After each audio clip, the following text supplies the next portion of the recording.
The millionaire lost everything, until the gardener solved his life in seconds. Richard Thomas Wilson watched in despair at the computer screen, displaying red numbers confirming his complete ruin. His technology company had lost the biggest contract in history after a mysterious leak of confidential information that destroyed 15 years of hard work. It was then that he felt a silent presence beside him. Raising his eyes from the devastating screen, he saw a man in a green uniform discreetly entering the room holding a cloth to clean the plants. "Mr. Wilson, are you all right?" asked the gardener in a calm voice. Richard could barely process the words. Everything around him seemed unreal. Just hours ago, he was running one of the largest software companies in the country, and now he watched his empire crumble before his eyes. The red graphs on the screen seemed to mock his misfortune, each descending line representing millions lost and dreams destroyed. "Mr. Miller," murmured Richard, finally recognizing the man who had been tending the office plants for 5 years. "I don't know if I'm all right. In fact, I think nothing will ever be all right again."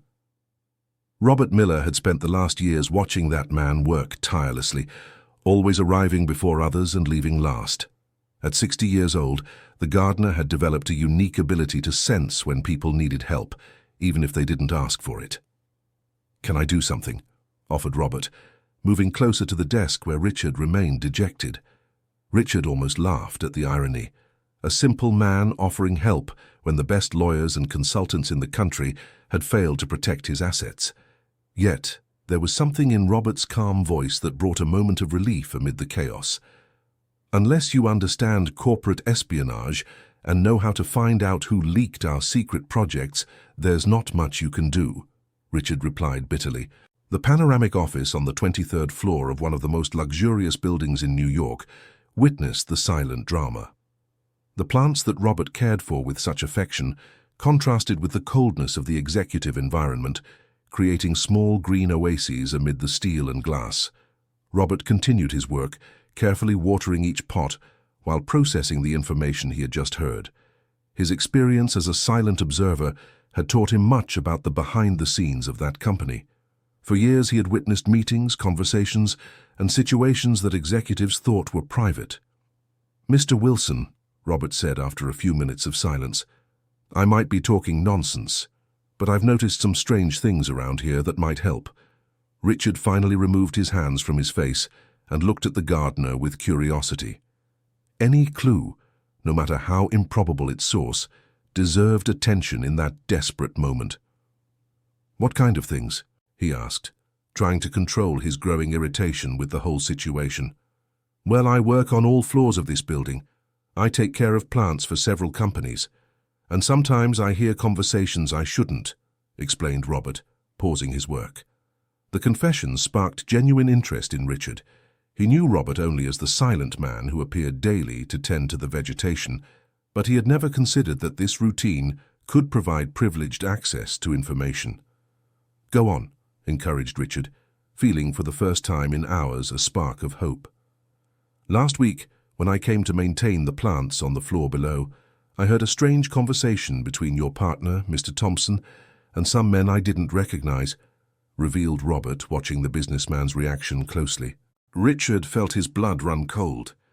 Michael Thompson had been his partner for 12 years, ever since they founded the company together after graduating from the same engineering class at Columbia University. He had always trusted him like a brother. "What exactly did you hear?" asked Richard, trying to keep his voice controlled. "They were talking about accelerating the timeline and mentioned the name of the competitor, the one that won the contract you lost," explained Robert, noticing how deeply his words affected his boss. "Dear listener, if you're enjoying the story, please take a moment to like and especially subscribe to the channel. It really helps us who are just starting out." Now, continuing, Richard's world seemed to spin. The possibility of betrayal by his closest partner was too devastating to process immediately. Michael knew all the company's secrets, had access to all passwords and systems, and most importantly, was intimately familiar with every project in development.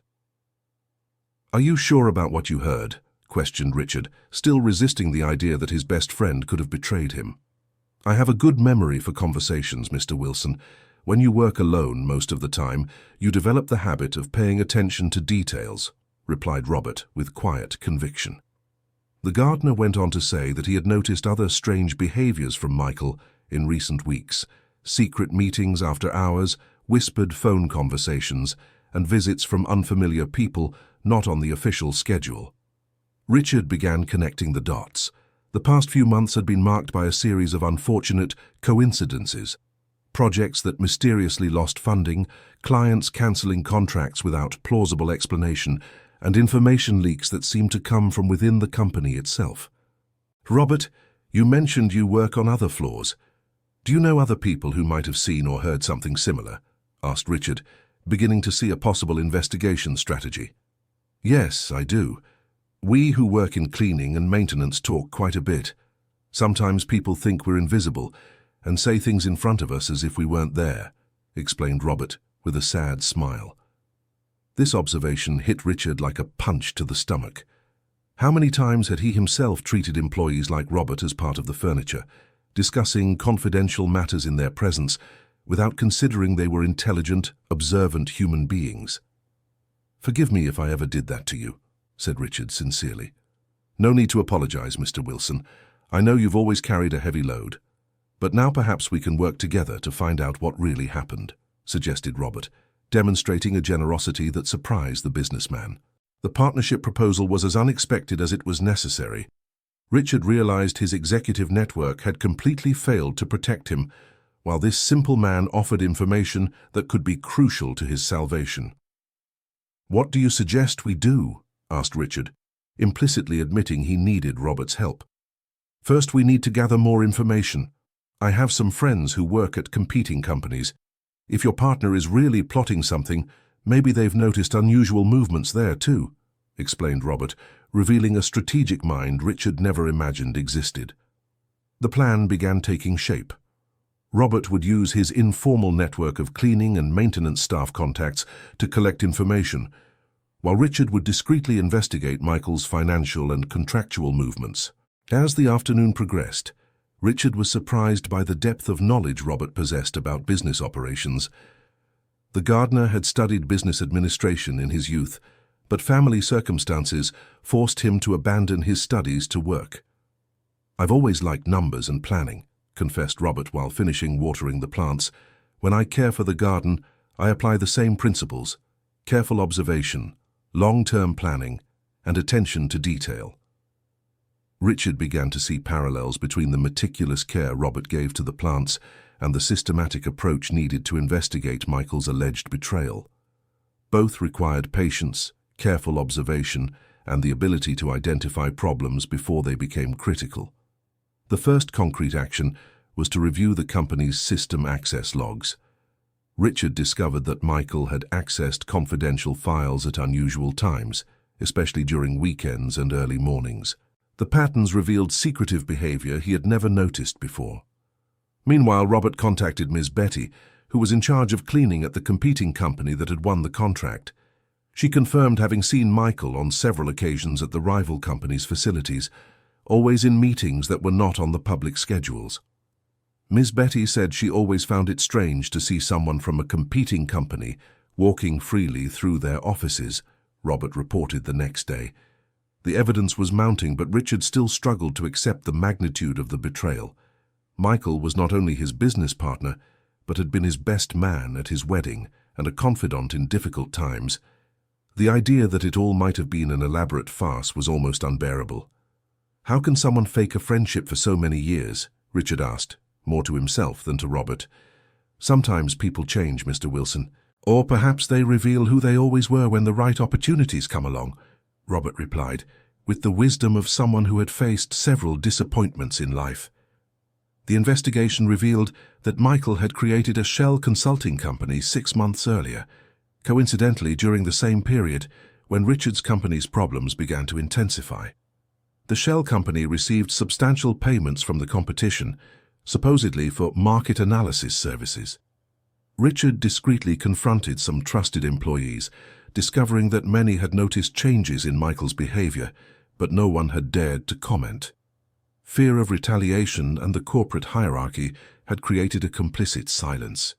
It's impressive how power can intimidate people to the point of not reporting obvious irregularities, Richard observed during one of his daily conversations with Robert.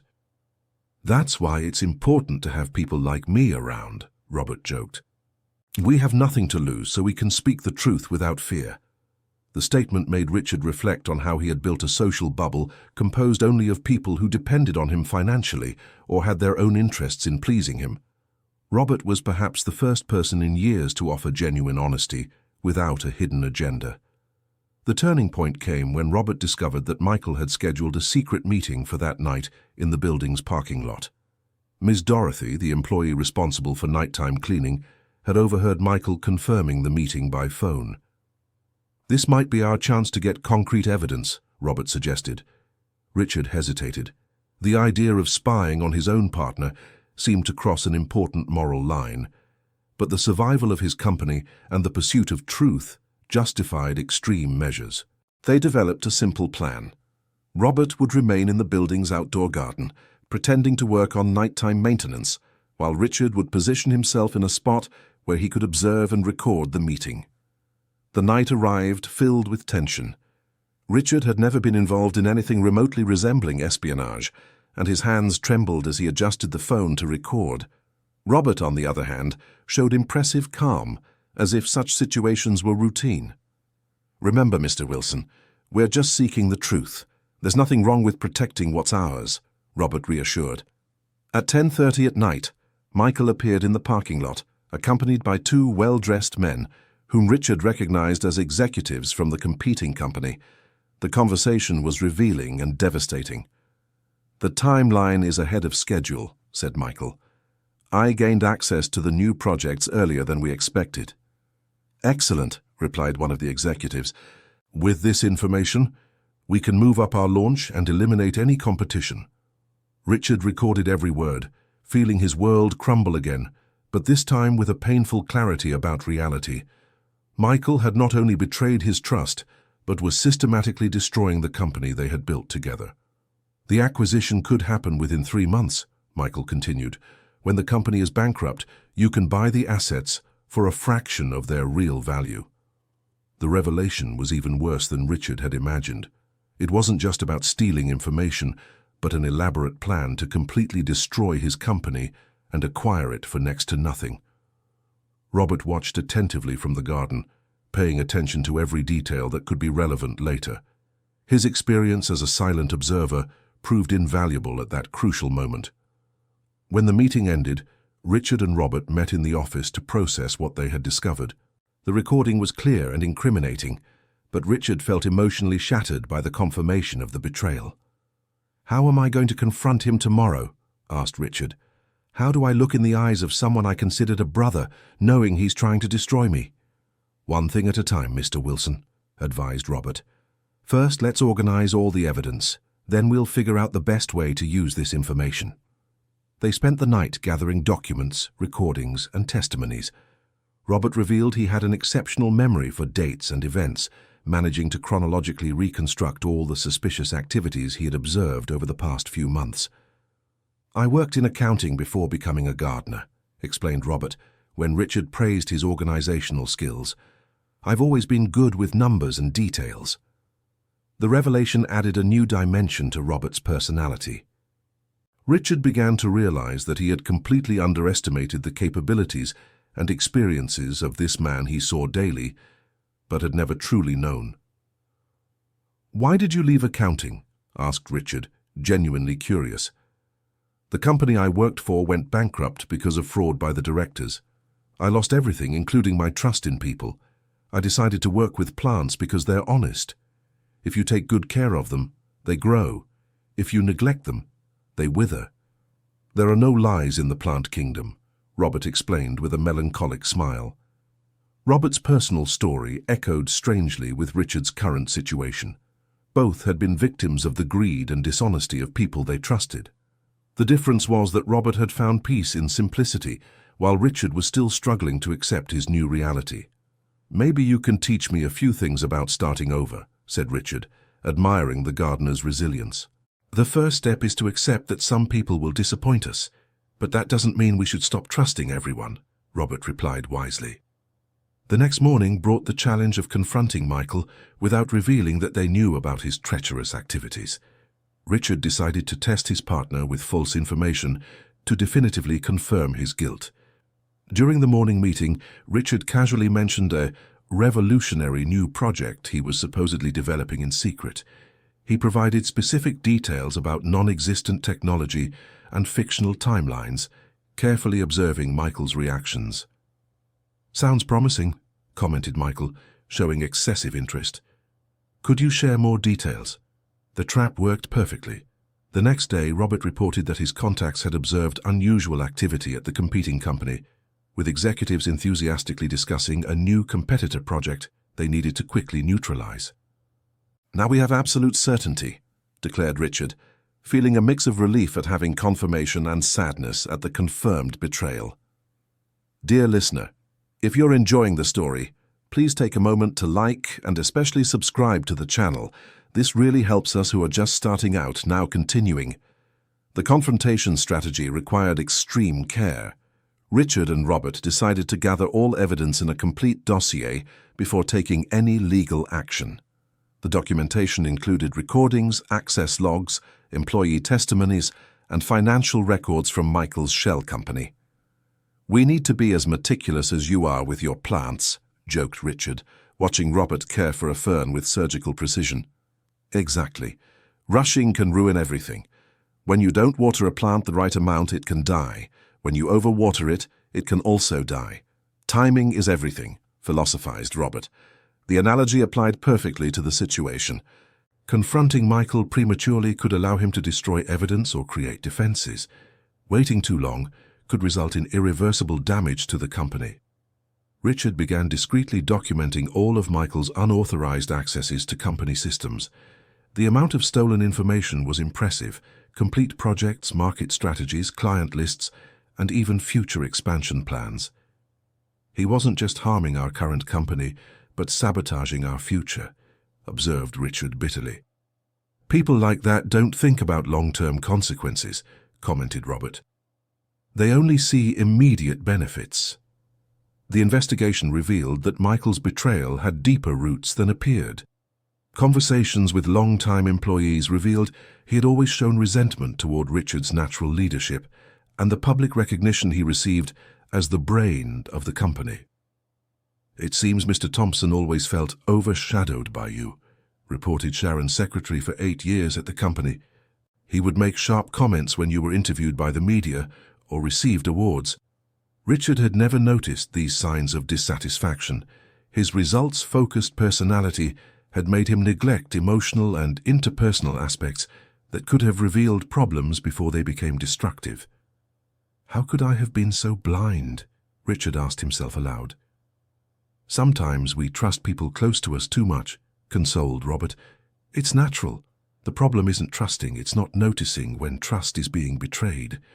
Robert suggested a gradual approach to confronting Michael. Instead of revealing everything at once, they would begin with subtle questions that would put him in uncomfortable situations, observing his reactions and collecting more evidence of his guilt. "It's like dealing with a sick plant," explained Robert. "You don't pull it out immediately. First you try to understand the problem, then apply the correct treatment." The method proved effective. During the following days, Richard asked strategic questions about information security, employee loyalty, and possible internal leaks. Michael showed increasing nervousness, making small contradictions that confirmed his guilt.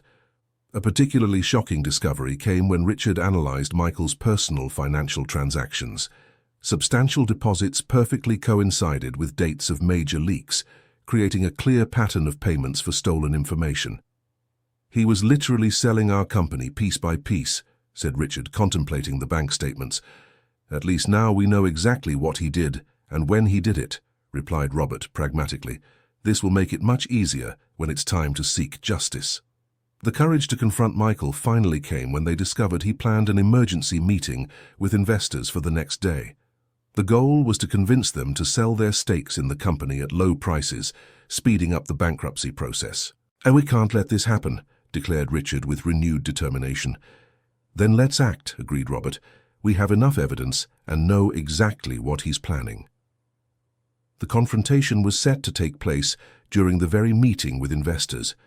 Richard would present all the evidence publicly, exposing Michael's betrayal before the people he was trying to deceive. On the morning of the meeting, Richard felt nervous but determined. Robert arrived early to take care of the plants in the office, positioning himself strategically to observe and intervene if necessary. "Remember, Mr. Wilson," whispered Robert before the meeting started, "the truth is on our side." The investors arrived punctually, clearly concerned about rumors regarding the company's financial situation. Michael began his presentation with a speech about temporary difficulties and need for urgent restructuring. "Unfortunately, our situation is more serious than we'd like to admit," Michael lied convincingly. "I recommend you consider selling your stakes before losses increase." That's when Richard stood up, interrupting the presentation. "Actually, our situation is quite different from what Michael is describing," Richard stated calmly. The silence that followed was deafening. Michael visibly paled, realizing something was wrong. "Richard, this isn't the time to—" began Michael, trying to regain control of the situation. "It's exactly the time," interrupted Richard, activating the projector to show his evidence. "Especially because you need to know the truth about who's really causing our problems." Richard's presentation was methodical and devastating. He showed records of unauthorized access, recorded conversations, financial receipts, and employee testimonies. Each piece of evidence was presented chronologically, building an irrefutable case against Michael. "These are company system records showing that Michael accessed confidential information after business hours and immediately before major leaks," explained Richard, pointing to the data on the screen. The investors watched in growing shock. Some began murmuring among themselves, clearly disturbed by the revelations. "This is a recording of Michael negotiating the sale of our trade secrets with the competing company," continued Richard, playing the audio from the parking lot meeting. Michael tried to deny everything, but his desperate defensiveness only confirmed his guilt. His explanations were contradictory and implausible, especially in the face of the mountain of evidence presented. "You can't believe these absurd accusations," protested Michael. "Richard is clearly desperate and trying to find a scapegoat for his own failures." "Then explain these deposits in your bank account that coincide exactly with dates of major leaks," challenged Richard, showing the bank statements. Michael's silence was more revealing than any confession. He looked around the room like a cornered animal, searching for an exit that didn't exist. One of the most experienced investors, Mr. Anthony Stevens, rose slowly. "Michael, this evidence is too specific and detailed to be fabricated," he said in a grave voice. "Do you have any plausible explanation?" Things aren't what they seem," stammered Michael, his composure finally disintegrating. "Actually, they're exactly what they seem," declared another investor. "You betrayed our trust and systematically sabotaged this company." The meeting quickly turned into an informal courtroom. The investors bombarded Michael with questions he couldn't answer satisfactorily.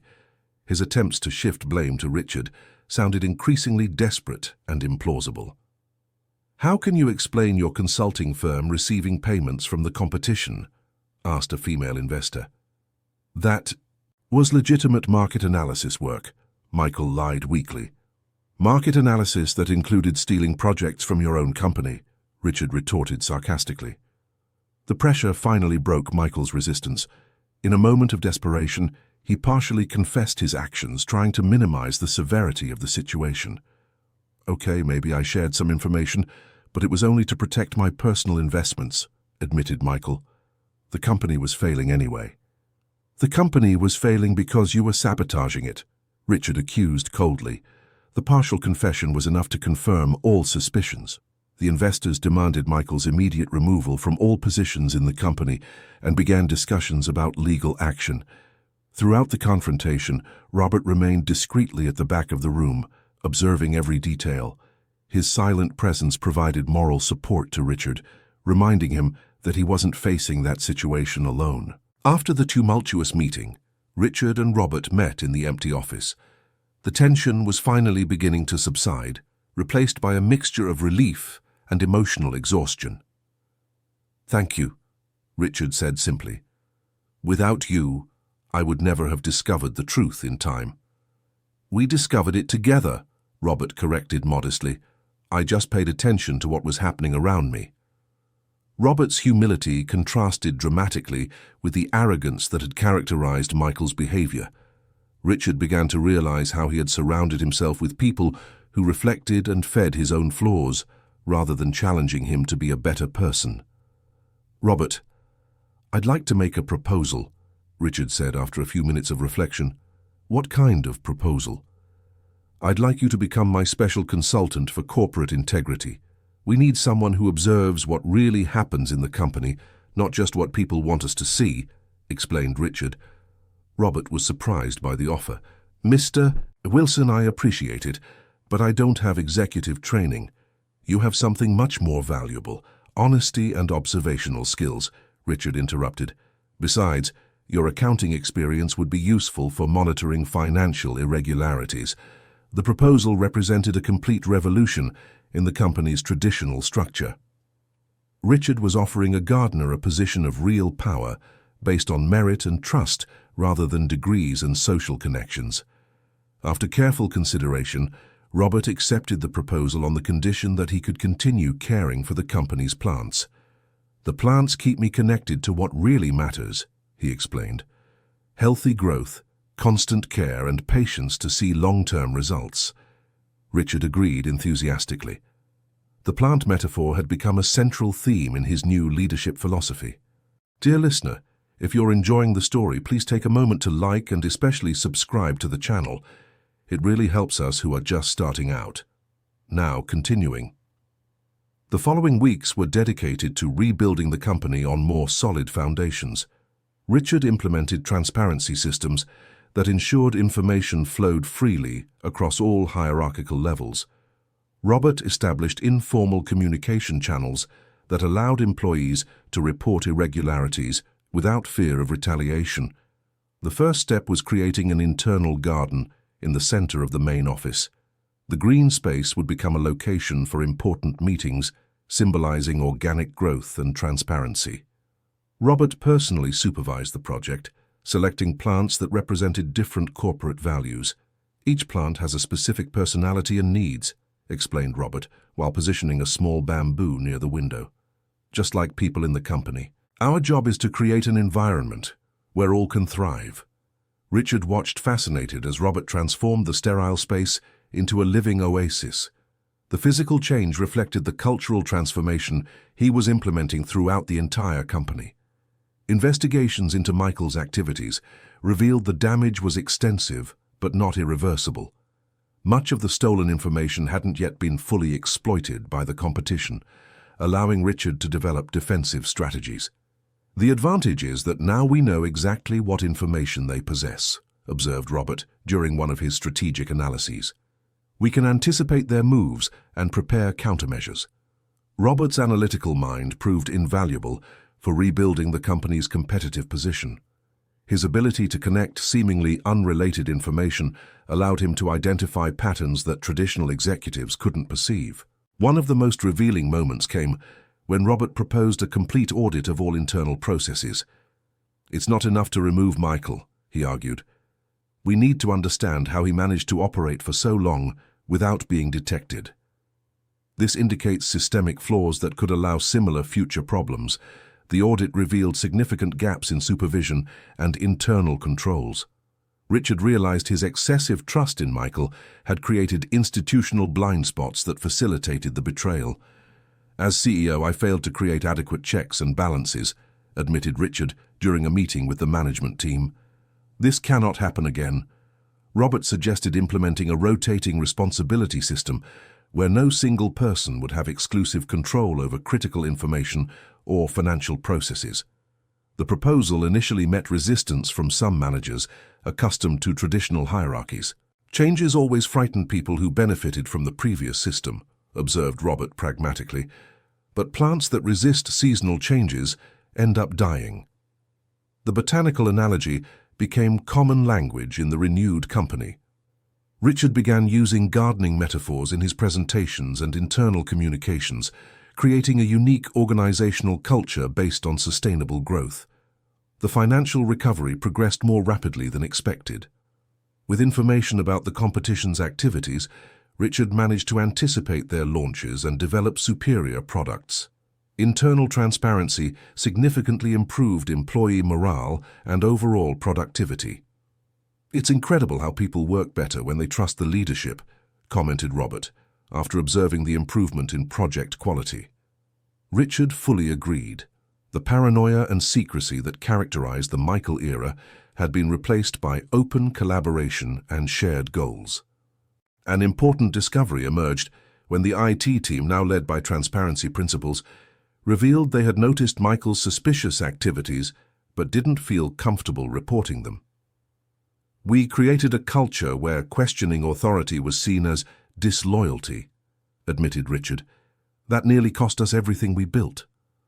Robert proposed regular garden feedback sessions where any employee could express concerns or suggestions in an informal, retaliation-free environment.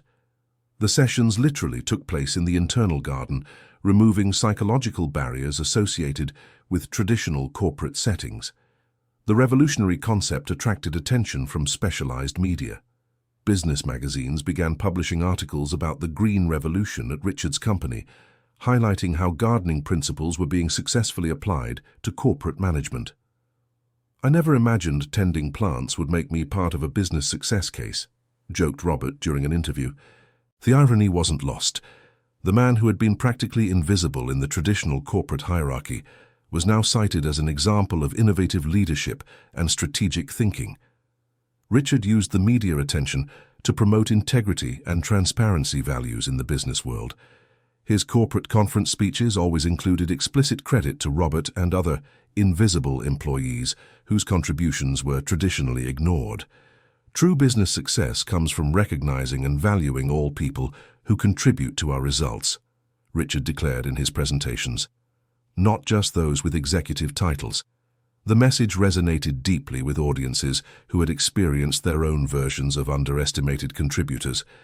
Many companies began implementing similar inclusion and transparency programs.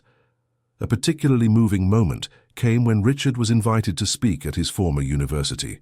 Robert accompanied him as co-presenter, sharing perspectives on authentic leadership and the value of diverse experiences. "Formal education is important," Robert told the students, "but wisdom comes from carefully observing the world around us and treating all people with respect." The students were fascinated by the story of how a gardener had saved a company through careful observation and moral courage. Many questioned their own assumptions about success and leadership. The company not only fully recovered from the damage caused by Michael, but achieved performance levels surpassing pre-betrayal periods. The culture of transparency and collaboration created an environment conducive to genuine innovation and creativity. "It's like comparing a plant growing in nourishing soil to one struggling to survive in poor ground," explained Robert. "When you provide people with the right environment, they naturally produce extraordinary results." Richard became a vocal advocate for ethical business practices, using his platform to promote systemic changes in American corporate culture. His partnership with Robert became a symbol of how traditional hierarchies can be reimagined for mutual benefit. The personal relationship between the two men evolved into a deep friendship based on mutual respect and shared values. Richard discovered in Robert the wise and honest advisor he had always needed, but never knew how to value. "You taught me that real leadership isn't about commanding people, but about creating conditions for them to flourish," thanked Richard during one of their afternoon conversations in the garden. "And you taught me that my observations and experiences have real value," replied Robert. "We all need someone who believes in our potential." The transformation extended beyond the professional environment. Richard began cultivating more authentic personal relationships, applying lessons of patience and attention he had learned, observing Robert care for the plants. His social life, previously limited to superficial corporate events, expanded to include genuine relationships with people from diverse backgrounds. The prejudice that prevented him from seeing value in individuals like Robert had been completely eradicated. It's amazing how we change when we stop judging people by appearances or social positions, reflected Richard. There is wisdom and kindness in places we never thought to look. Robert maintained his characteristic humility even with his new position and public recognition. He continued arriving early to personally care for the plants, maintaining connection with the simplicity that defined his life philosophy. Titles and recognition are pleasant, Robert would say, but real satisfaction comes from knowing we contribute to the growth of something bigger than ourselves. The company became a model of ethical corporate governance, attracting talented employees who valued integrity above salaries. Staff turnover decreased dramatically, creating a stable and collaborative work environment. The innovations developed under the new culture resulted in products that revolutionized the technology market. The combination of internal transparency and focus on sustainable growth produced results that exceeded all expectations. When people trust each other and work toward common goals, there are no limits to what they can achieve, observed Richard during an annual results presentation. The numbers confirmed his words. The company had not only recovered its market position, but had taken the lead in several important categories. The success attracted acquisition offers from competitors, ironically, including the company that had tried to destroy them through Michael. "We rejected all offers," Richard declared publicly. "We built something special here, and it's not for sale." The decision was unanimously supported by employees and investors who recognized the unique value of the organizational culture they had created. The indoor garden became a national symbol of business innovation and social responsibility. Robert established a mentorship program for young professionals, teaching principles of observation and systemic thinking that had been crucial to saving the company. The program attracted participants from across the country, eager to learn from the philosopher gardener. The next generation of leaders needs to understand that true power comes from serving others, not dominating them, Robert taught during his mentorship sessions. Richard joined the program as a co-facilitator, sharing perspectives on overcoming adversity and rebuilding after betrayals. Together, they created a unique curriculum that combined business principles with life philosophy. The program's impact spread beyond direct participants. Many mentees implemented similar practices in their own organizations, creating a wave of cultural change in the American business sector. "It's like planting seeds," Robert explained. "You don't see results immediately, but with time and care, a small seed can become a tree that provides shade for future generations." The metaphor applied perfectly to the legacy they were building. The pioneering practices by Richard and Robert influenced companies across America, changes that would last long beyond their individual careers. Years after the initial crisis, the company was often cited in academic studies about ethical leadership and organizational innovation. Universities regularly invited Richard and Robert to speak about overcoming adversity through authentic collaboration. "Our story proves that true heroes don't necessarily come from where we expect," Richard would say during these presentations. "Sometimes the person who can save your life is right in front of you, waiting for you to have the wisdom to see them." Robert would always compliment with observations about humility and service. "We all have something valuable to contribute," he would add. "The secret is creating environments where these contributions are recognized and valued." The partnership between executive and gardener had become legend in the business world, but for them it remained simply friendship, based on mutual respect and shared goal of making a positive difference in the world.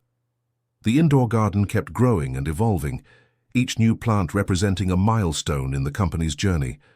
Employees often brought visitors to see the space, proud to work in an organization that valued human growth as much as financial results.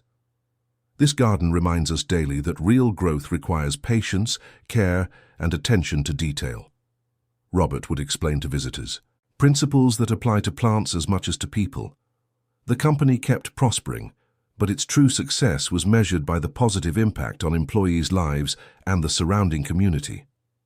Social programs started through Robert's suggestion provided professional training for underprivileged youth, perpetuating a cycle of opportunities and growth. Richard became a national advocate for inclusive business practices, using his influence to promote legislation that protected workers from exploitation and discrimination. His personal transformation had expanded into a broader social mission. "True success only has meaning when it's shared," he declared in interviews. "There's no satisfaction in prospering while others suffer." Robert remained a stabilizing force in Richard's life, offering perspective and wisdom when external pressures threatened to compromise the values they had built together. His constant presence ensured that success wouldn't corrupt their fundamental principles. The redemption story had become a source of inspiration for people facing their own crises. Books were written, documentaries produced, and case studies developed, but the central message remained simple: courage to do what's right, even when it's difficult. "Our experience shows there's always hope," Richard would conclude in his public reflections. "Even in the most desperate situations, solutions can come from the most unexpected places." Robert would add his own wisdom: "What matters is keeping your eyes open and your heart willing to receive help, wherever it may come from." Together, they had created more than a successful company.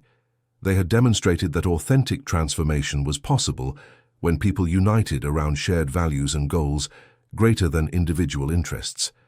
The indoor garden had become a sanctuary where employees sought inspiration and reflection. The plants witnessed important conversations, celebrations of achievements, and moments of overcoming challenges. The living space symbolized resilience and capacity for growth even after adversity. "Every leaf in this garden tells a story," Robert would say, observing the space that had become the company's spiritual heart, of care, attention, patience, and love. The same qualities we need to cultivate in our human relationships. Richard fully agreed, knowing that his own transformation had been possible thanks to the patient care and genuine attention that Robert had offered him during the toughest moments. The gratitude he felt went beyond conventional professional or social relationships. "You saved me from more than financial bankruptcy," Richard confessed in a moment of vulnerability. "You saved me from becoming a bitter and isolated person." "We saved each other," Robert corrected wisely. "I also needed to remember that my experiences and observations had value. You gave me that opportunity." The reciprocity in their relationship exemplified the principles they had implemented throughout the entire company. It wasn't about traditional hierarchy, but collaboration based on complementary strengths and mutual respect. The following years brought international recognition and opportunities to expand their practices to other countries. Invitations regularly arrived for consultations and implementation of similar programs in different cultures and business contexts. "Our approach works because it's based on universal human values," Richard explained during an international conference. "Honesty, respect, and collaboration are languages everyone understands." Robert complemented with observations about adaptability. "As a gardener, I learned that different plants thrive under different conditions, but they all need basic care: water, light, and nutritious soil. People are similar.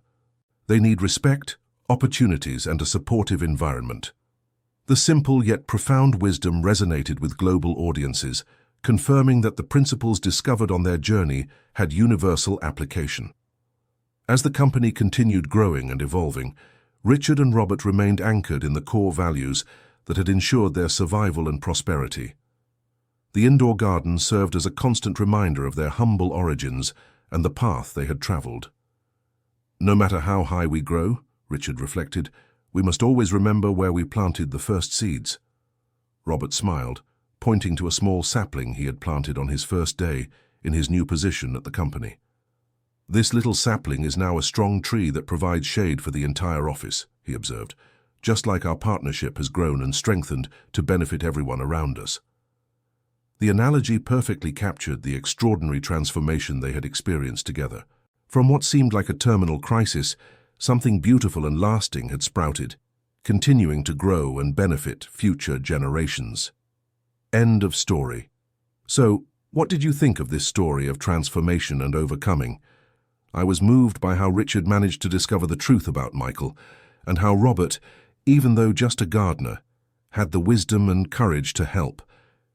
Do you also have people around you who could surprise you with their wisdom? Tell us in the comments which part of the story most struck you. Don't forget to leave your like to support our work and subscribe to the channel so you don't miss other moving stories like this one.